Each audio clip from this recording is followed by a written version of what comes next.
And if I may extend a great welcome to Rhidian Griffiths, who lives in Aberystwyth. Rhidian will be talking about Albert Owen Evans, priest and bibliographer, and I look forward very much to hearing what you have to say, Rhidian, because my knowledge of Albert Owen is very scarce and skimpy. So a few further words about Rhidian himself. He was a member of the National Library of Wales for some time, 28 years in fact, although he has now retired. He is interested in various aspects of history in Wales and the history of music in Wales, including hymnody and congregational singing, and has published a lot in the field. He's the chair of the Welsh Hymn Society. So, welcome, Rhidian, and may I hand over to you and look forward very much to hearing what you have to say. Thank you very much. Thank you, and for your welcome, and I hope that you can see any pictures that I'm putting up on screen. Please say if you have any difficulty. Well, by now, the name of Owen Evans is perhaps unfamiliar to us, certainly not as well known as the big guns in the history of the church, his contemporaries Archbishop A.G. Edwards and Bishop John Owen, about whom we heard in the previous meeting in September. But when the Archdeacon of Bangor died in 1937, he was prominent enough to deserve a paragraph in the Times and the Daily Telegraph. The Telegraph noted that, in addition to his clerical duties, that he was a prolific author. Archdeacon Evans wrote considerably in Welsh and was the author of several books. They noted rather patronizingly, since he also wrote extensively in English. But the telling sentence is the tribute in the Times. He was a man of commanding presence, and his sermons were frank and fearless. A sentence which immediately draws attention to a man of outstanding ability and personality. Well, Albert Owen Evans came originally from Caernarfon. He was born on the 20th of February 1864, the son of Henry Evans and his wife Jane of Newborough Terrace, and he was baptised on the 10th of April by John Lewis, curate of Llanbeblig. His father, Henry Evans, was a master mariner, one of the few survivors of the tragedy of the Royal Charter, which was shipwrecked off the northeast coast of Anglesey in October 1859. His mother was also from Anglesey, a woman of strong character who belonged to one of the county's ancient families. Owen's brother, John Henry Evans, went to sea like their father. Owen may have been of a more academic bent. However, he didn't immediately enter the priesthood, but turned to the world of education. We see from the 1881 census that at the age of 17, he was a pupil teacher at Caernarfon, and he later became a schoolmaster of the National School in Rhuddlan. Now, these experiences must have enabled him to educate himself sufficiently to gain a place at the college in Lampeter, where he held some of the college's major scholarships, B. Phillips, Butler, and Eldon scholarships, and he graduated from Lampeter in 1898. He was ordained and established as curate in Connors Quay in Rhynchire in September 1898, but he only spent a year there before being appointed, probably on the basis of his experience in education, as inspector of church schools in the Diocese of Bangor and examiner in religious education, and according to one source, as curate to the bishop, or as stated somewhere else, as diocesan missioner. This began in 1899 his close association with the Diocese of Bangor, where of course he'd be brought up, an association which would last to the end of his life. And all through those years, the teacher's instinct didn't desert him. When commemorating in the publication of Hael in 1937, William Morris Jones, who'd served as his curate, said, "It may be said that he never totally divested himself of the spirit of the schoolmaster, for his tendency throughout his life was to regard his fellow men as children." Well, be that as it may, after 10 years as diocesan inspector of schools, Owen Evans was appointed in 1909 as rector of Llanfaethlu and Llanfwrog in Anglesey. He became rural dean of Talybolion in 1918, and 3 years after, in 1921, was promoted to be Archdeacon of Bangor, continuing as rector of Llanfaethlu and Llanfwrog, or as he preferred to call it in the classic mode, Llanfaethlu cum Llanfwrog. He became, in the world of the Herald Cymraeg, a great force in ecclesiastical circles. A little before he became rector of Llanfaethlu in December 1908, he married Grace Henrietta Kent, a lawyer's daughter from Grassendale, Liverpool, who proved a helpmeet and mainstay for almost 10 years, until her premature death in August 1918. After having left the see, his brother John Henry came to live at Llanfaethlu Rectory until his death in 1930. And during his last years, Owen Evans was cared for by his niece, Miss Linnell, his sister's daughter. He died on the 22nd of September 1937 and was buried at Llanfaethlu. Well, that gives an outline of his career.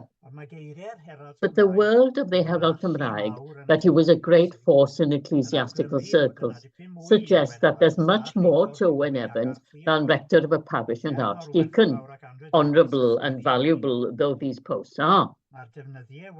The materials which I've seen suggest that he was a diligent, conscientious and detailed man in all that he undertook. For several years, between 1901 and 1915, he edited the Bangor Diocesan Yearbook, gathering a great deal of factual information about the parishes, churches, and ministers of the diocese, which by now are a treasure trove for researchers. He was very careful about preserving documents and papers. When he was appointed examiner for religious education in church schools in the Diocese of Bangor, he sent a questionnaire to every parish in the diocese, asking for information about their educational provision and asking when they were last examined. 2 questions, quite simple, but he added as a justification and his exalted concept of the duties within the church. Although they were simple, he did add the following words: "I sincerely trust that you will accord me that sympathy and support which are essential to the success of the duties which I have now undertaken. For my own part, I hope by God's blessing that my labours will conduce to the advancement of his glory and the good of his church." In time, he bound all the responses which he received into penciled notes mostly, into a neat volume, which now forms a part of the collection of his papers in the National Library. Thoroughness, attention to detail and care, virtues, which are apparent in all his work. And certainly, this ability to collate and present fact was one of his obvious strengths. And it was an ability of which the church took full advantage during the great campaign against disestablishment. Like most of his fellow clerics, Owen Evans wasn't in favour of disestablishment, but he was called upon as a representative of the Diocese of Bangor before the Royal Commission, which considered the matter between 1906 and 1908. He was responsible for gathering and collating statistical information and other evidence on behalf of the diocese, and he appeared as one of the witnesses before the Commission for a whole day on April 7th, 1908, and part of the following day, being questioned exhaustively by the commissioners. Most of the questions relate to details of the statistics which he presented in an attempt to understand the length and breadth of the church's work in the diocese. And Owen Evans's responses appear measured and thoughtful without going to extremes. The reply which appears most often is yes, or that is so. And according to one of his biographers, he demonstrated exceptional ability in dealing with the commission. He obviously wasn't going to argue with them. He certainly labored mightily when preparing the evidence, and yet he collected it all together and bound them into neat volumes, as we see here. And this is the explanatory note which appears in these volumes, together with Owen Evans's personal bookplate. And you will see the note on the right, which emphasizes that it was he himself who's paid for the binding, bound at his cost. And on the left, you will see the bookplate, which of course is later than his promotion to the Archdeaconry of Bangor. And that's what's inside the bound volumes. There are 3 in all of all those notes which he collected from the diocese for the commission. Although the result, namely the disestablishment of the church, was probably a disappointment for him, it doesn't appear to have embittered him, but rather spurred him on to make every attempt to implement the new order successfully. On the 15th of April 1919, he's named as a member of the first representative body of the Church in Wales in the statutory instrument, the charter which established the church. He'd urged church people to read and study the Constitution so that they could properly understand how the Church in Wales operated differently from the Church of England, because people, of course, still thought of the old order. More than once, we see the words, follow the Constitution, or read the Constitution, as a heading to the printed version of his visitation addresses. And you see these, you can see the 1935 one. Read the Constitution is the heading in bold. He prepared for Lord Sankey, the chairman of the representative body, a memorandum on the prayer book, a memorandum on the legality of the Welsh Bible and the Welsh version of the Book of Common Prayer, published in 1925, where he argues that the Crown's copyright on printing these texts came to an end on disestablishment, on the way of the churches of operating differently. And he adds, rather provocatively, these words, as you can see, it is improbable that any queen or queen of England ever at any time read the Welsh Bible or Welsh Book of Common Prayer. The laws of England maintain that the Hebrew Bible, the Greek Testament, and the Septuagint are within the public domain, and any person is entitled to print and publish such works without restriction. Why not the Welsh Bible? In his outward appearance, Owen Evans could appear authoritative, but he had a kindly spirit. Again, in the words of William Morris Jones, as a man, he was greatly betrayed by his outward appearance. He appeared to be a harsh and strict man, but in truth, no kinder or more gentle heart ever beat in any man's breast. He was unfailingly generous to whoever appealed to him. How many have beaten a path to Llanfaethlu Rectory, heavy of heart and beaten down by the cares of the world, only to depart with a heart as light as that of a little child. However, it may have been that the harsh and strict appearance resurfaced during the visitations, his visits as archdeacon to the parishes.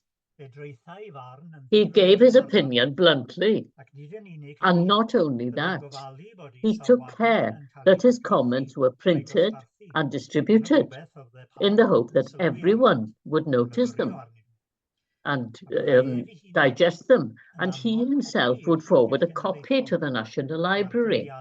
The dates of receipt of the copies there prove this. They didn't come after his death. He sent them specifically when published. In the spring of 1935, for instance, he is outspoken about the importance of maintaining correct registers. He'd found that some of the parish registers deficient with insufficient detail. The procedure, he states authoritatively, had been in existence in 1538, when Chancellor Thomas Cromwell ordered that all parish priests throughout the kingdom should keep a record of these events.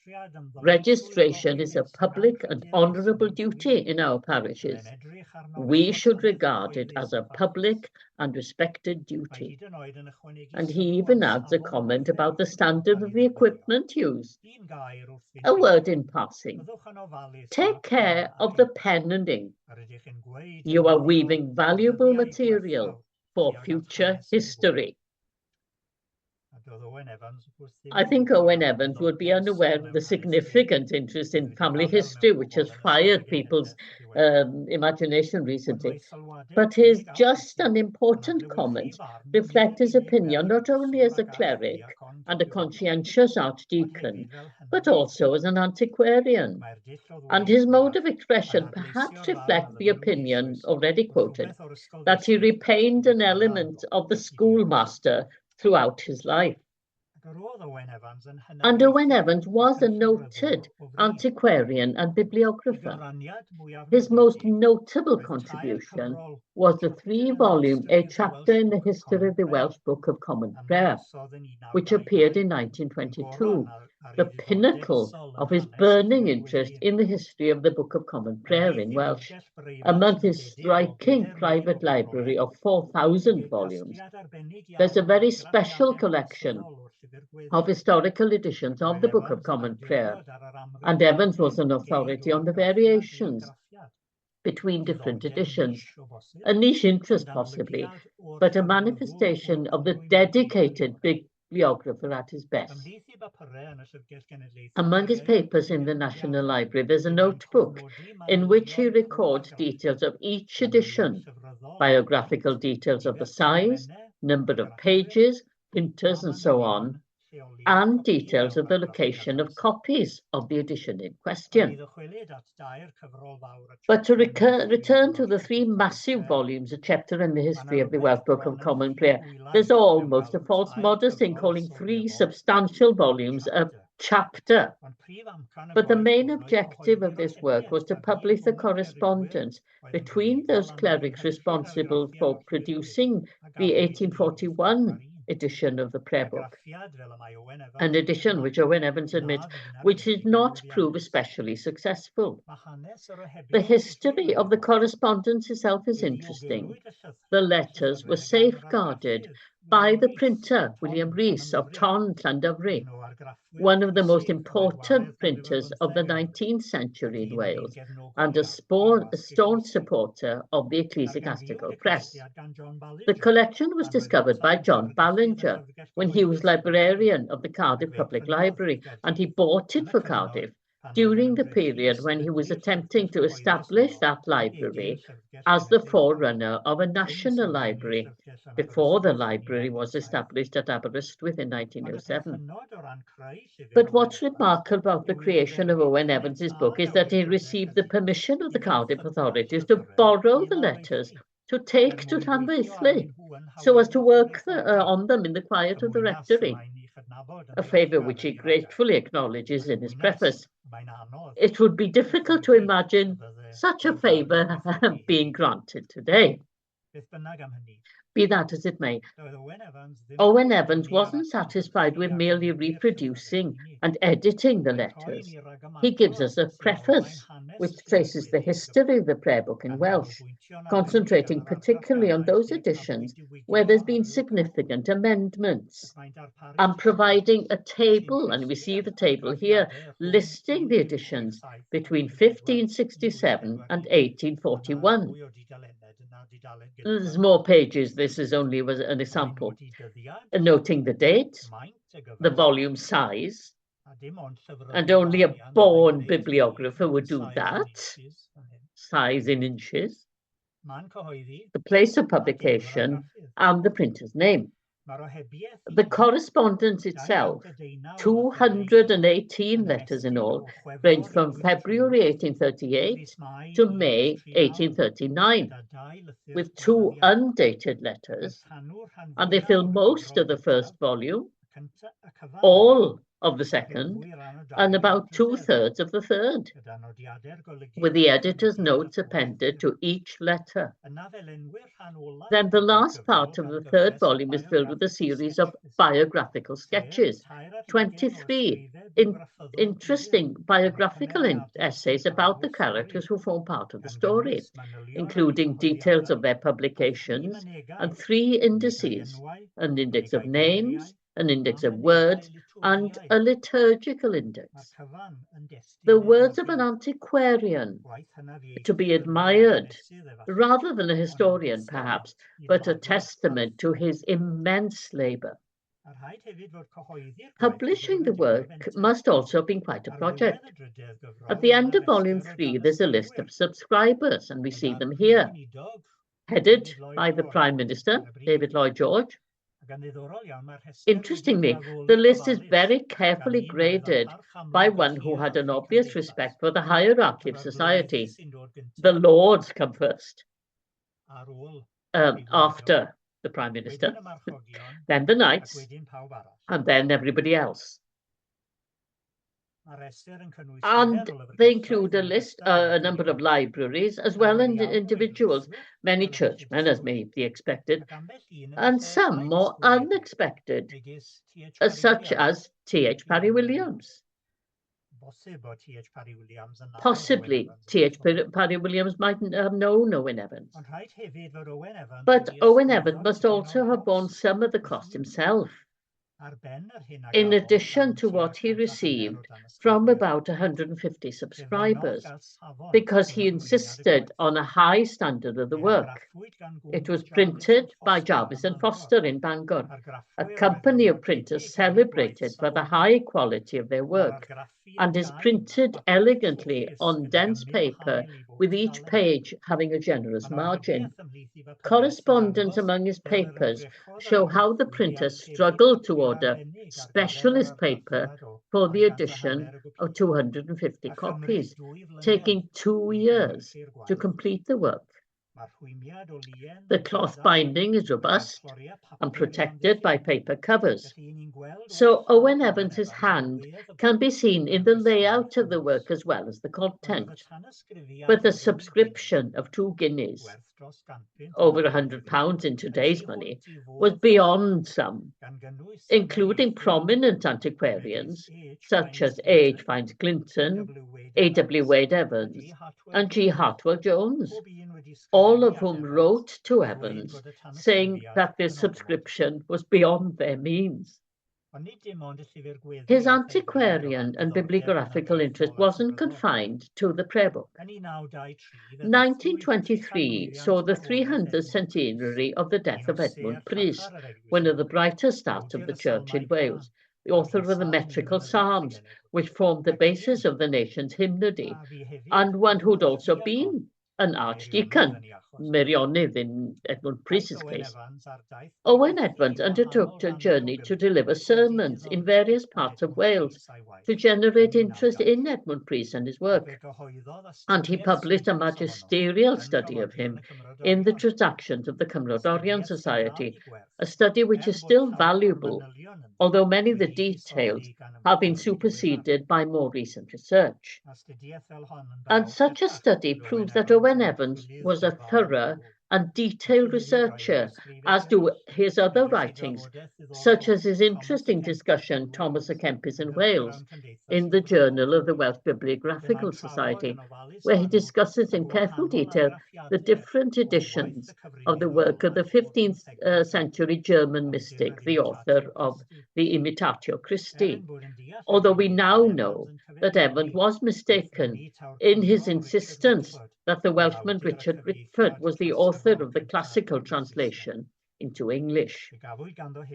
He also produced interesting discussions on Nicholas Robinson, Bishop of Bangor between 1566 and 1585, on the ancient church of Dewi in Pencraig, Radnorshire, or the old sacred locations of Clunog, Llanrhychwyn and Llangewenwen, and on the printer and sexton David Jones of Trefrw. Each of these has been carefully written and offer interesting information, but it must be said that he does have a tendency to romanticize. In his essay Three Old Foundations, namely Clunog, Llanrhychwyn and Llangewenwen in the Cymrodor in 1913, he looks at Llanrhychwyn and imagines seeing Llywelyn the Great and Sir John Wynne, with Thomas Williams Trefrw, William Morgan, and possibly Edmund Grease. And then, when mentioning Clunog, he says, despite the major changes in society and the world, still the southern breeze wafts the sound of the bells of Clunog across the bay, to tell of the renewal of life and inspiration, and to call upon her daughters in Anglesey to greater and keener effort to uplift the present and remember the old, for the old is better. And it is perhaps in these words that we see Owen Evans' true character, a man who had enormous respect for tradition and the past. According to William Maurice Jones, he was no narrow-minded churchman, but he was a strict churchman who wouldn't change one word of any service in the prayer book, nor omit any clause. There's some difference of opinion regarding his preaching. The Herald Gymraeg is enthusiastic in its praise. The Archdeacon was one of the best preachers in the diocese and had preached in almost every pulpit within it. He was characterized by a personality which at once demanded attention and a hearing. He spoke clearly in good, idiomatic Welsh with no trace of affectation.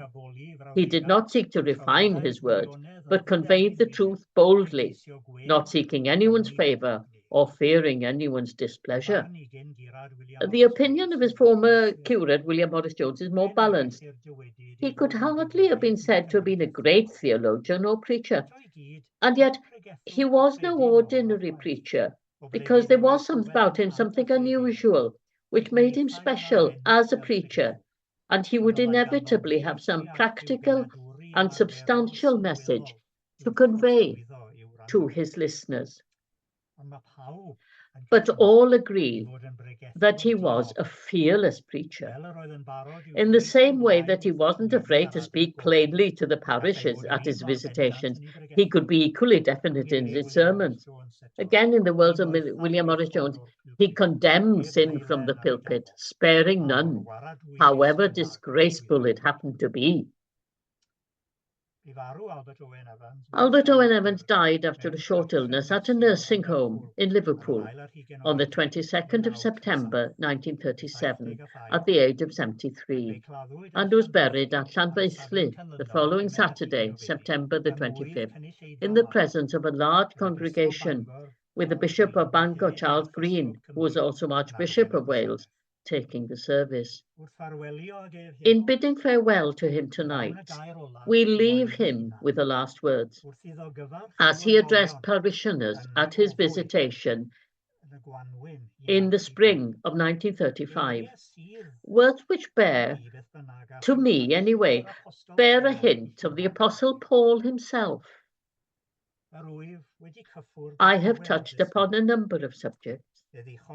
I might indeed have taken too much into consideration. Despite this, a great heritage has been entrusted to us.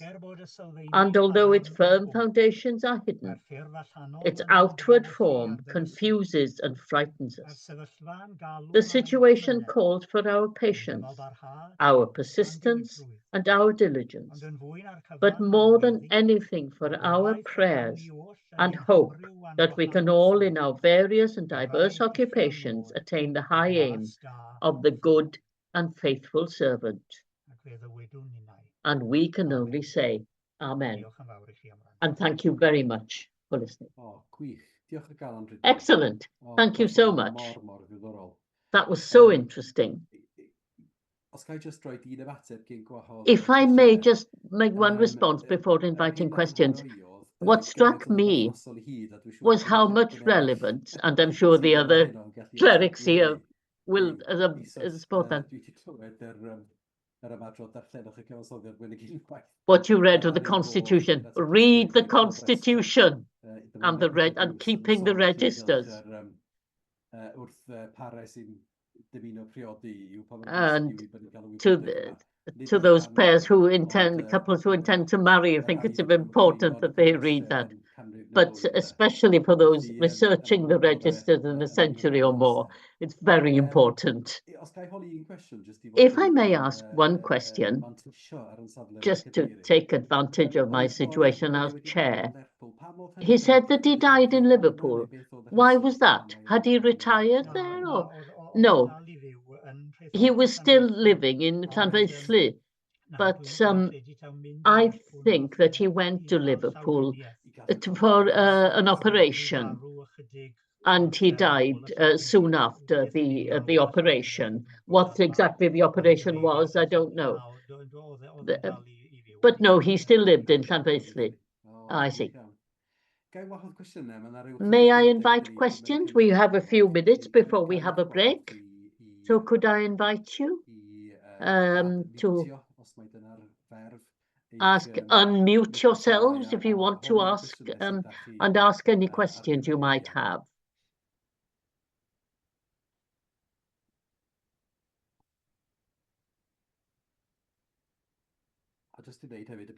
And just to say also, there will be an opportunity for a more informal chat after the Reverend Dr. John Tudno Williams's presentation at about 8:30. So if you want to keep the conversation till then, that'll be fine, no problem. Well, since nobody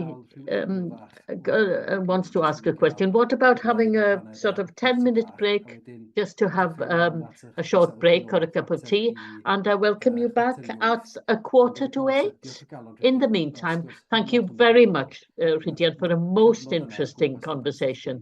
That period around disestablishment is so interesting. And obviously, Owen Evans was a major contributor to that debate. So thank you, and look forward to welcome you back in about 8 or 9 minutes. Thank you.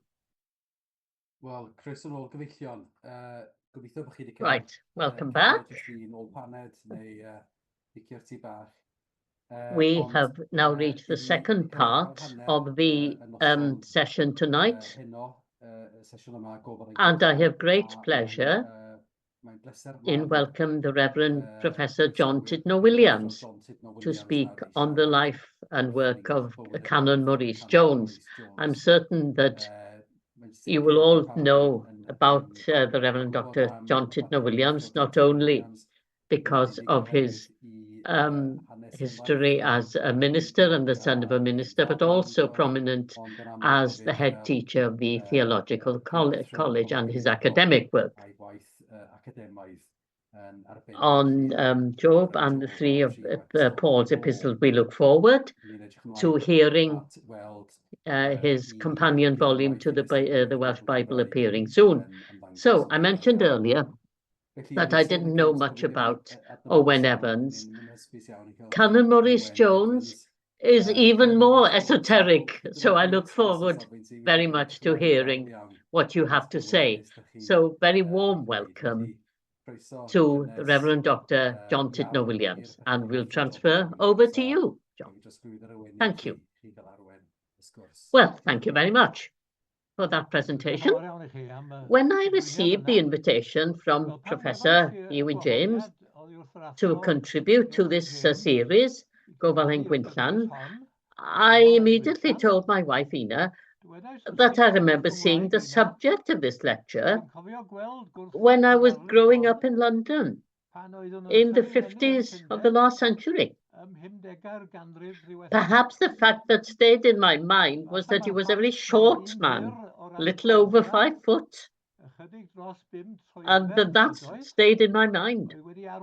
But I couldn't for the life of me remember exactly when or where I'd seen him in London, particularly bearing in mind that we, as nonconformists, would have very little to do with Church in Wales clerics there in that period. At that time, when I was setting about preparing this contribution to the series, mention was made of the intention to display the copy of William Morgan's Bible, transferred to Westminster Abbey in 1588, to St David's Cathedral. The copy which I, as a lad of 15, had carried in procession at a service to commemorate 350 years since the bishop's death. That service was held at the Church of St Martin in the Fields on the 9th of December, as you can see, 1954. I discovered a copy of the order of service at home and found that it was the Reverend Canon Maurice Jones who called on the congregation at the beginning of the service to thank God for his goodness towards our nation, and he went on to declare that we praise him tonight for the treasure freely given to us in the Holy Scriptures. We commemorate gladly the labour of Bishop William Morgan and all the godly and learned men who gave us, through the guidance of the Holy Spirit, the word of the Lord in our own language to inspire and comfort us. That, therefore, was the exact time I saw the subject of this lecture, and he was 91 years old at the time. And you will see there, and a picture of me carrying the Bible. Maurice Jones was born in 1863, the son of a shoemaker in Trawsfynydd, who didn't have the means to enable him to continue with his education after his period at the local school. But the daughter of the local rector, the Reverend D. Lewis, had married the headmaster of Friars School, Bangor, the Reverend Daniel Lewis Lloyd, who became years later Bishop of Bangor. And following this relationship, he obtained a free place at that school at Friars, and when the headmaster moved to Christ College, Brecon, in 1878, Maurice Jones accompanied him, as did his friend John Maurice Jones. From there, in 1882, he went to Jesus College, Oxford, having won an exhibition. In a chapter giving the history of the establishment of the Dafydd ap Gwilym Society at that university, Professor J. Caerwyn Williams mentions Maurice Jones's part in the first meeting between Owen Edwards and Pulston Jones with John Maurice Jones. The latter, John Maurice Jones, mentioned that my fellow scholar Maurice Jones, at the beginning of that term, that is autumn 1884, informed me that a young man from Bala named John Pulston Jones would be attending Balliol College, accompanied by a friend called Owen Edwards. When we heard that they had arrived, I went with Maurice to call on them at their lodgings in the vicinity of Magdalen Bridge. That visit remains in my mind. Until then, I had not met anyone amongst my peers at school or university who were greatly interested in those matters to which I was attracted. And it was refreshing for me to meet students who had been entranced by the Welsh language and its literature.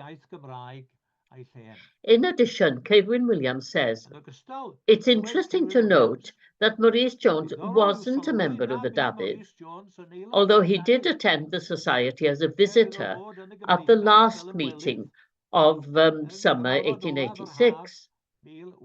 William Price makes a similar comment in the second volume of his History of Lampeter College. He expressed surprise that he wasn't one of the founder members of the society in May 1886.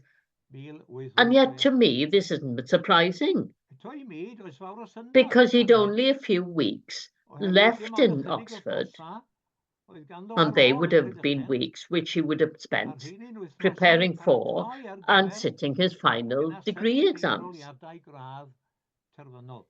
He was ordained immediately after he gained a first-class degree in theology in 1886. He began as a curate in Caernarfon, 1886 to 1888, and then as assistant secretary to the Additional Curate Society for about a year, before moving to Welshpool in 1889 until 1890. And during this period in North Wales, he lost his first wife and 2 children to TB. His stipend was small, and he was appointed in 1890 as an army chaplain, where he served for a quarter of a century in various parts of the world. He obviously continued with his New Testament studies throughout this period. He gained the degrees of BD in 1907 and DD in 1914 in Oxford, the latter for his volume St. Paul the Orator, published in 1910. In his preface to the volume, he alleges that his handling of Paul's speeches as a body in the Book of Acts is unique. He divides the work into 3 sections: St. Paul's missionary sermons, St. Paul's speeches to Christian congregations, and the speeches during his trial.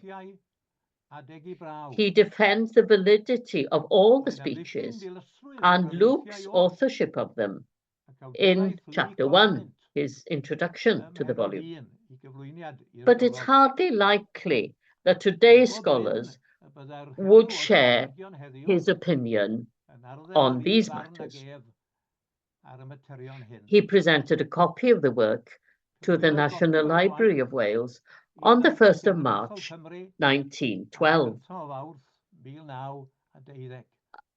And I had the privilege of reading that volume a few months ago. Following this, in 1914, he published The New Testament in the 20th Century, a survey of recent Christological and historical criticism of the New Testament. The second edition was published in 1924, and the third edition in 1934. The volume is in 2 parts. Part 1, Christ in the 20th Century, where he deals with the Christ of the New Testament and Christ today in 5 chapters. This is followed by chapters on St. Paul and the mystical religions, and on the language of the New Testament. The second part contains historical and literary criticism of the New Testament, recent studies of Paul, focusing on the validity of Thessalonians 2, the Ephesians, and the pastoral epistles. He said that it was not the book's intention to be a complete guide to the New Testament. Its purpose is intentionally restricted to the task of collecting and collating within a small compass what the higher scholarship of the present century has to say with reference to those matters which have not yet emerged out of the region of controversy. 10 years later, he published a second edition of the book with the intention of seeking to present an update of the situation in the field of study following the First World War. He refers, for instance, to what he calls the annihilation of German liberal Protestant Christology. However, his rejection of Albert Schweitzer's emphasis on the eschatological element in Christ's teaching is, in my opinion, baseless. But on the other hand, he is correct in his rejection of suggestions which distance Paul from Jesus. In addition, we see an example of his changing his mind in the wake of P.N. Harrison's book on the pastoral epistles. This time, he expressed doubt about Paul's authorship of them, whereas he'd argued strongly for his authorship in his previous volume. He also included a list of relevant works published since the first edition. By the time of the third edition, in 1934, he'd added almost 30 pages to discuss, firstly, Christ's theology, chiefly associated with Karl Barth. Secondly, B.H. Streeter's theory of the four sources behind the Synoptic Gospel. And thirdly, form criticism, of which he greatly approves. These were developments which had appeared during the 10 years since the second edition of the book was published.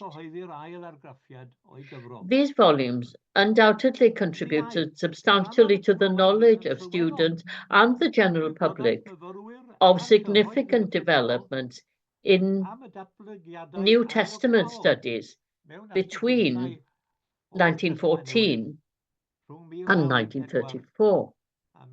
They also demonstrate his willingness to change his opinion in the meantime on some controversial issues. I believe that his commentary of Paul's letter to the Philippians, published in 1918, is the only one of his publications which still hold the interest of scholars in our own day. Indeed, this is the only one to which I've seen regular references during the period of over 60 years in which I've studied the New Testament. I give here a supporting example by referring to the use a contemporary American commentator makes of it. In his commentary on the standard volume World Biblical Commentary, 1983, Gerald F. Hawthorne refers 17 times to Maurice Jones's commentary. He agrees with him on 9 occasions, disagrees in 6 cases, and doesn't express an opinion either way in 2 instances. Maurice Jones had obviously prepared the way for his commentary in the Westminster Commentaries in an earlier article on the letter, which he contributed in 1914 to the journal The Expositor, on the integrity of the epistle to the Philippians. It was natural, therefore, for him to be invited to contribute the article on the epistle to the Philippians to the Geiriadur Beiblaidd in Welsh in 1926. In it, he reiterates the opinion which he expressed in his previous article. We have here one letter, not two. He summarizes his feelings about the letter as follows. Through the medium of this letter, we realize that there are depths of gentleness and love in the Apostle's breast, which are not revealed in the controversial epistles, such as Galatians. Perhaps the advent of old age had been a means of mitigating his ferocity and his passion. Also, he says, the principle of humility, which creates unity, runs through the entire epistle. But he refutes the genotic theory, alleging that Christ had sacrificed the glory and grandeur associated with his divine existence, rather than depriving himself of God's essential attributes. His interest in the lessons of the Apostle Paul is apparent also in his other publications. In 1913, he'd published an essay on the date of the Epistle to the Galatians in response to Cursor Blake's book, The Earlier Epistles of St. Paul, which argued that Galatians had been written after Paul's missionary journey, first missionary journey. Maurice Jones argues that it was written later, after the Council of Jerusalem. And then, in 1923, he published the Epistle of St. Paul to the Colossians, 4 lectures on the Colossians, divided into the preface, Heresy Colossae, the Pauline Antidote, the all-encompassing nature of Christ, and then the Christian life. He added notes on particular words and sections of the letter. 6 lectures which he directed to the Training School for Clergy and Sunday School Teachers in the Diocese of Oxford in 1919 and 1920 formed the content of the 4 Gospels, first published in 1921 with a second edition in 1933. He began by discussing the Gospels generally and their relationship to each other, before allocating 1 lecture each to the Synoptic Gospels and delivering 2 on St. John's Gospel. And Gwilly refers twice this in his volume, in his Arweinia to the Testament Newydd.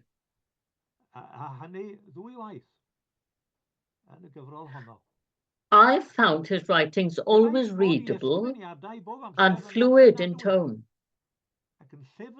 His views on the whole are traditional and quite conservative on various controversial issues in New Testament studies. We note that 4 of his books are listed in the Bibliography of New Testament Introduction in 1970 by Donald Guthrie, undoubtedly the standard work in evangelical conservative circles 50 years ago. Having said that, as I've already mentioned, he wasn't afraid to admit at times that he changed his mind on some issues. When the First World War broke out in 1914, he was told that he had to remain in the United Kingdom rather than going to war, since he was a senior chaplain.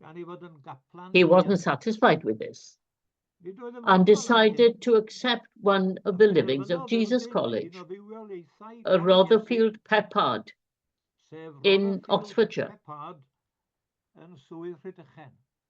He was invited wholly unexpectedly in 1922 to become principal of Lampeter College. He'd applied for the college's chair of Welsh in 1889 and in 1902, and applied to be principal in 1916 without even making the shortlist. As he later wrote, after having been rejected on 3 previous occasions, Lampeter, in his distress, had called me to come to the rescue.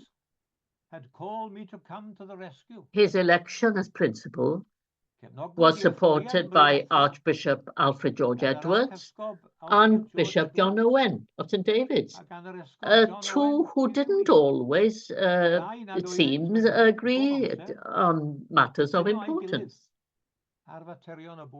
The future of the college hung in the balance in 1923. His predecessor, Gilbert Cunningham Joyce, had recommended in 1920 that Lampeter should be a theological college only, and that its BA degree should be abolished. The suggestion was strongly opposed, and so in 1922 a committee was established under Lord Justice Sankey to consider its future. And in the following year, Sankey suggested that the Church in Wales take responsibility for the college.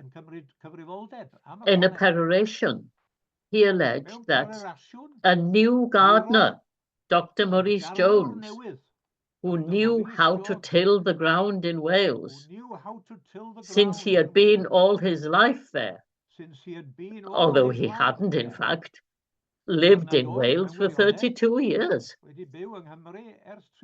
He did add, he is an experienced man. The new gardener should be given a chance. Maurice Jones was 59 years old when he was appointed principal. The college's future was uncertain, with only about 80 residential students. Looking back later, he said that morale at the college was low.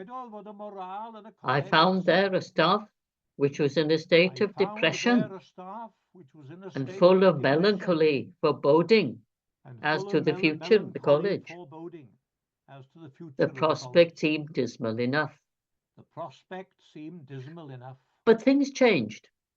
The heading of chapter 3 in Price's second volume of the college history is a direct quotation from Maurice Jones's own words. The old ship was at last sailing in safe waters. And the years he was there was 1923 until 1938. In the words of William Price, the new principal brought confidence to the college. He had few preconceived ideas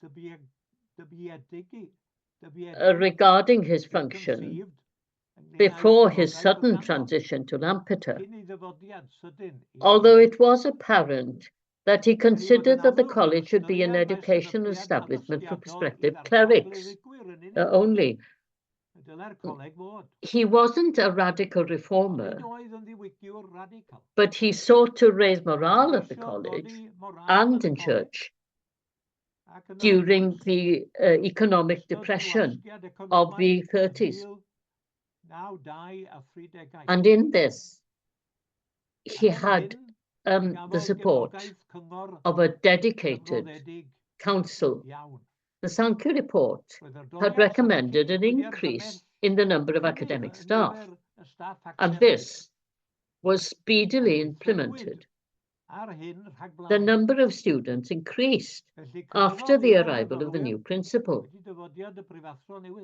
It appears that his answer to the college's problems was to leave things as they were as regards his function and to attract more students so as to fill the coffers. He'd go on preaching journeys to recruit, particularly in North Wales, and he'd visit county schools to encourage prospective applicants for ordination to come to Lampeter. When he started as principal in 1923, as I said, there were 75 to 80 residential students. And by the time he retired in 1938, there were 200. We should also note that from 1925 onwards, it was possible to study for a BA degree at the college without studying theology at all. It's very interesting to note Canon Dewi Thomas's comments and shared a ministry with him in Llandre and Talabont and Borth. And Dewi was a student at the college before the Second World War. In a volume of memoirs about that time, Pedair Pedol Arian, he says that Maurice Prysor, which was his bardic name, was a character and a half, although he was only 5 feet and a half in height. He had a riotous autobiographical lecture, which the students considered a masterpiece of light entertainment. Maurice Jones was not one for poker stiff dignity, says Dewi. And when things tended to get out of hand in college, with troublesome elements stirring the waters, his method of dealing with the situation was not to scold and threaten fire and brimstone,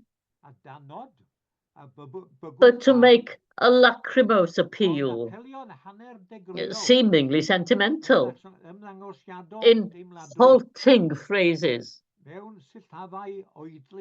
to the unfailing honour of my boys.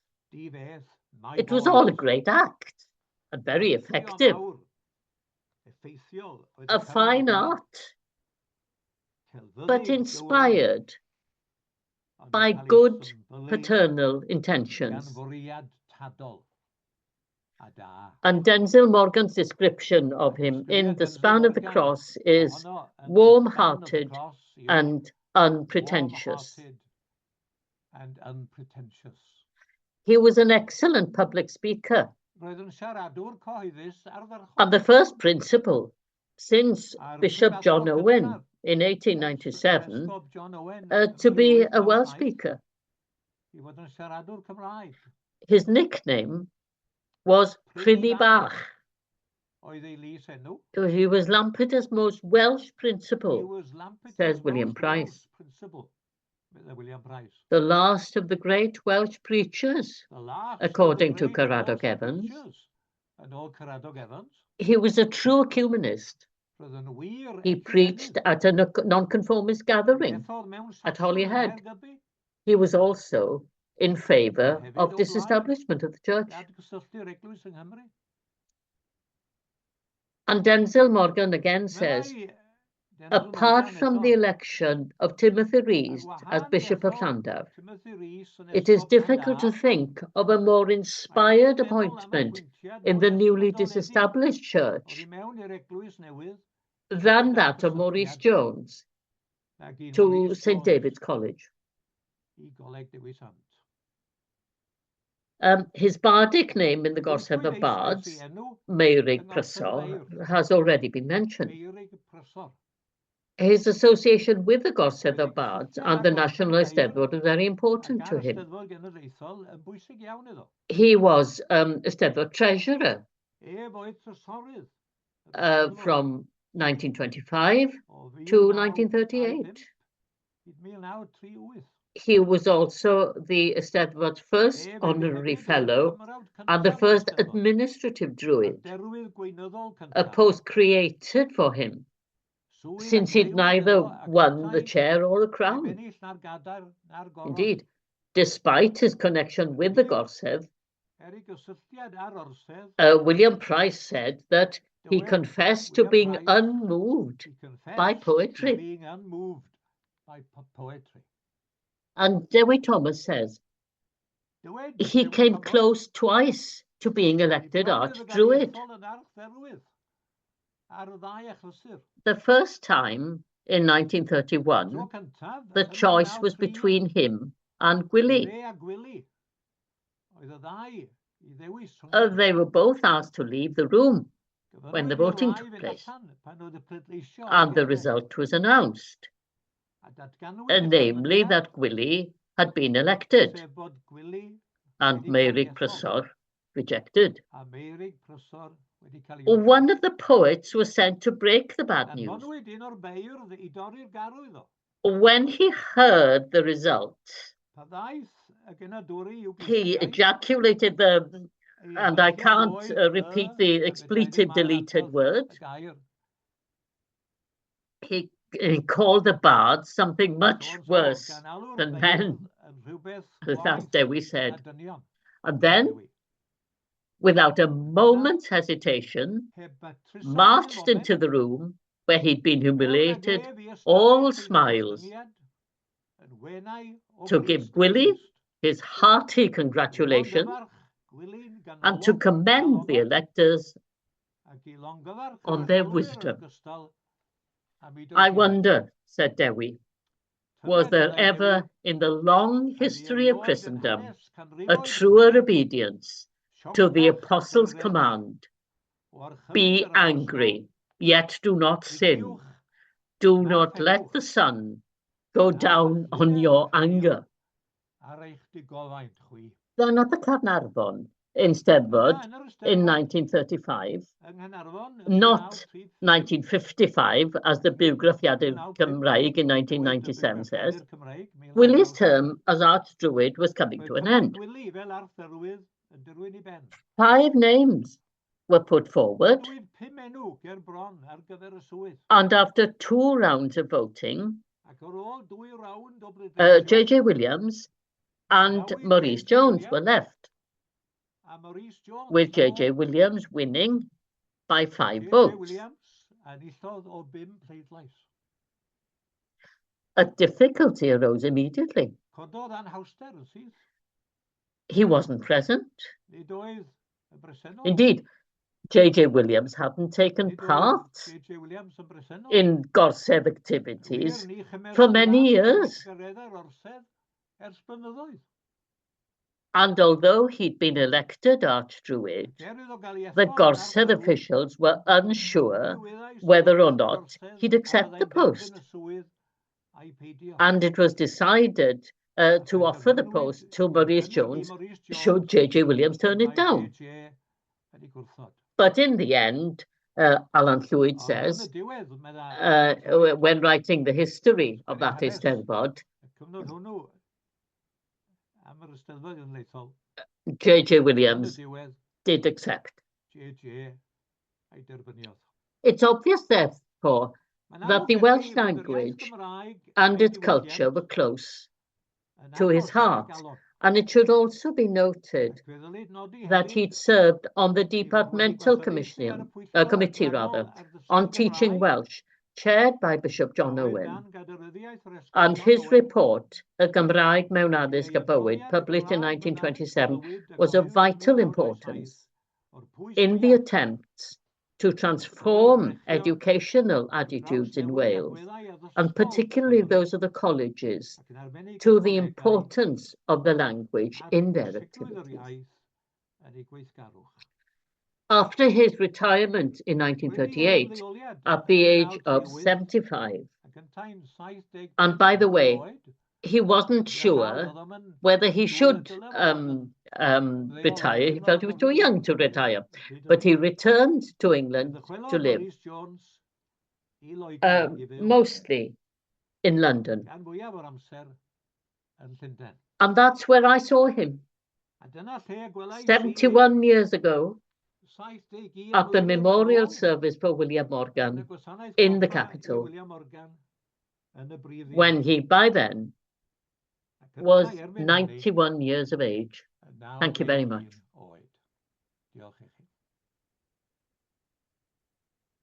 Thank you, Professor John Tudno Williams. I think to present that information, but to introduce him as an attractive person, the sort of person he wouldn't be mind being stuck in a lift with. So thank you very much. May I invite questions?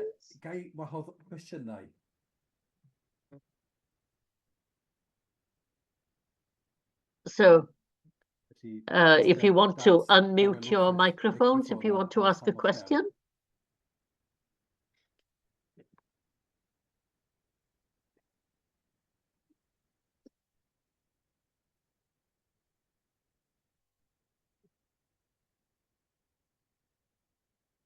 As chair, could I just ask one question? What you mentioned him and his interest in the Eisteddfod and the Orsedd particularly. Was that part of the decision to retire to England and London? Or is that too simple, perhaps? Well, of course, I've not mentioned the fact he'd lost his first wife. And then he married again, twice, in fact, but had married English women. And his references are to having lived and having been a chaplain in Gosforth. And then we see his address was, there's quite a lot of correspondence, because if we publish this work, there's a reference to his correspondence in the archive in the National Library. He wrote to people like T.H. Parry Williams, who'd given the address, by the way, in the service in St Martin in the Fields. And the service is available. I haven't had a chance to listen yet, but I'm going next week to listen to a recording of that service made by the Cymrodorion. And obviously, he'd kept in touch with the Cymrodorion. He was one of the officials of the Cymrodorion, and was in touch with the life for Wales, so to speak, through the Gorsedd and Cymrodorion. But it was the familial connections, probably, which kept him in England. And unfortunately, as William Price says, he wasn't the only one. None of his children could speak Welsh. But as I said, circumstances, and I speak as one who was brought up in England since I was 6 years old, but there we are. That's another story. And not unique in that, but that's why I speak Welsh today. And we are pleased that you are. Any other questions? If not, I think perhaps if we could pause the recording within a few seconds. But before we do that, could I thank, first of all, to the Reverend Dr. John Tudno Williams. His presentation to on Maurice Jones's life is so interesting, and he makes him sound such an attractive person, so we're very pleased to get to know him. I would also like to thank our first speaker, Dr. Rhidian Griffiths, talking about Owen Evans, again, another interesting character, though perhaps not quite as attractive. Perhaps you might suggest that though he had a kind heart, he might be rather strict. So two extremely interesting characters. So thank you both. And thank you everyone who's been present. It was lovely to have your company.